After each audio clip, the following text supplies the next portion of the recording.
So in your mid-30s, you've had a couple of kids and you don't have enough seats for your whole family, so you found yourself with a Ford Explorer. Now you realize this Ford Explorer right here in stock form isn't going to do much for you, so you got to build it into one of these.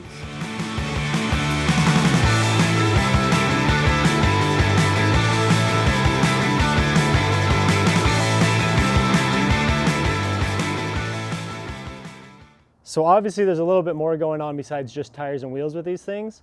Luckily for you, we bought 2 of everything when we built this one, so we could build one for my brother. We've got it all in the shop. Let me show you what it looks like. So when we decided we wanted to put these things together, we talked to our buddy Ryan Cook at Cookcraft Metal, and he kind of guided us on what parts and pieces to buy, because he's kind of the expert in these Ford Explorers.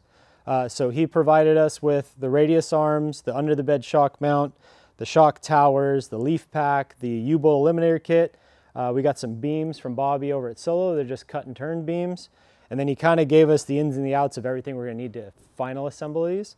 Obviously, with a 30-something-year-old vehicle, you're going to want to replace all the steering parts and pieces, all the bearings, all that junk. Put some Fox coilovers on it, some Fox bypasses, iBox springs, just a bunch of random knick-knack parts and pieces. But this is everything you need to make an Explorer go from stock to that one.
All right, day 2 on Explorer number 2.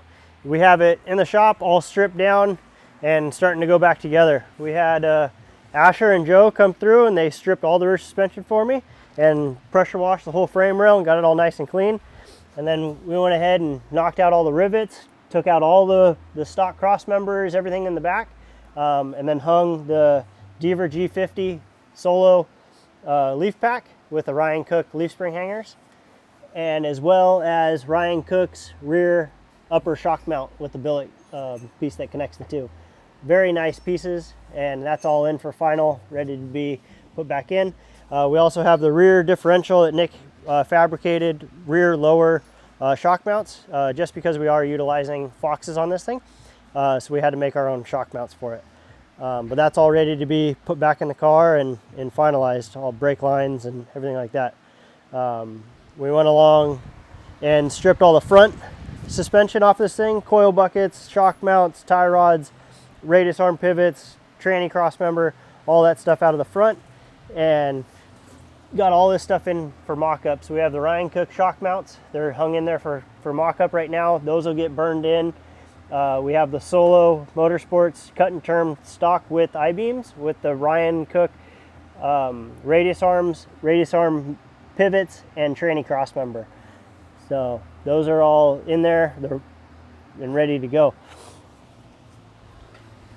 Nick's over here. He's fabricating because, like I said, with the Foxes, we have to build our own lower shock mounts. So Nick's in here building the front lower shock mounts. Exactly. Nice. Exactly. Yeah. Looking good.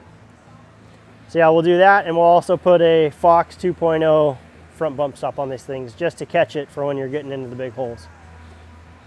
Sweet. So, other than that, these things are coming along, and pretty excited to get these things in the dirt. We have roughly about a week and a day till both these trucks hit the trailer and we hit the Vegas to Reno pre-run.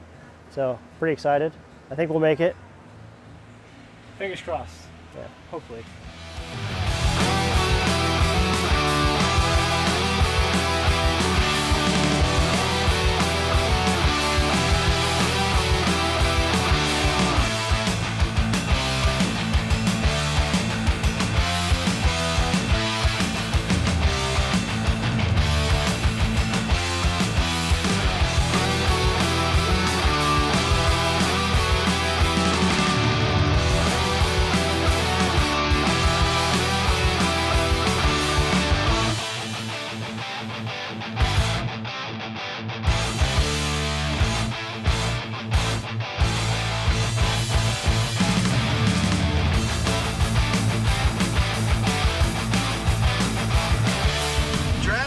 Drag his ass.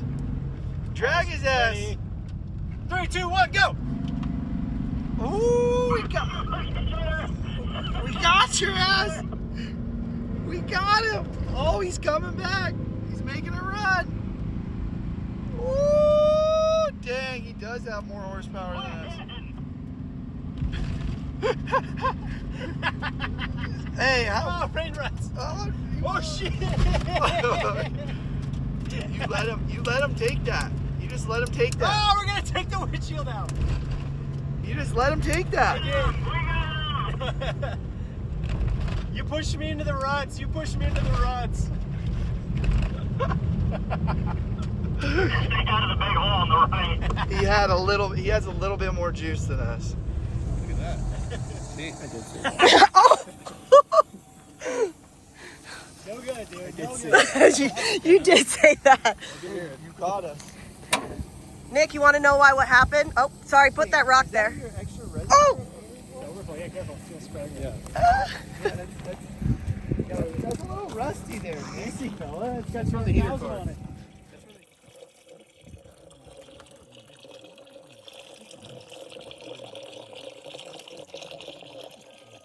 It's not like going out on the ground, is it? No, we'd hear it.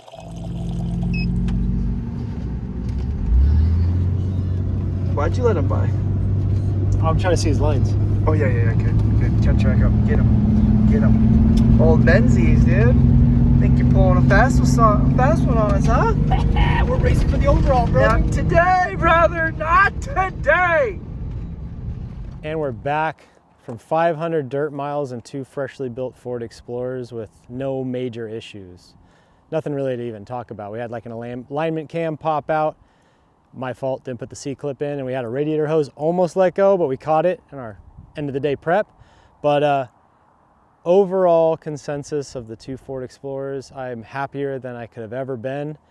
Suspension was phenomenal. All the parts and pieces we put on them blew our minds. They worked way better than I expected. The only thing I think that we left lacking a little bit was maybe gearing. So I think we're gonna re-gear these things. We left stock gear ratios in them with the 33s and the 4 liters. They were a little doggy. You're kind of finding yourself hustling, trying to keep the RPMs up and keeping them up to pace. But other than that, what an amazing trip. We went from Dayton, Nevada, just outside of Reno, all the way to Pahrump. It was like 470 something miles in the dirt over 3 days. Beautiful terrain, beautiful scenery, beautiful Ford Explorers, AC's cranking, tunes on, making notes, having fun, pre-running to go racing, and they still look pretty darn good. But yeah, I mean, if you want to walk around and look at things, like nothing too major happened here. Didn't even get too many brush scratches. We didn't stuff them into nothing. Obviously, the undercarriages got a little beat up, but man, couldn't be more happy with how these things turned out. Yokohama Geolander MTs in a 33.9515, built for the UTV. We put these on the Ford Explorers and we couldn't be more happy with them. If you look, yes, the treads are a little rounded. Yes, there are some blemishes here, but that's 500 very aggressive dirt miles through rocks and shale and all this crazy terrain and fire roads and drifting and sliding and doing all that. Driving them like they're trophy trucks at a Ford Explorer pace. Very, very happy with this option. We ran them at 25 PSI. We were a little afraid of the pinch flats and all that. So we kept them spinning up a little bit, keep the RPMs up.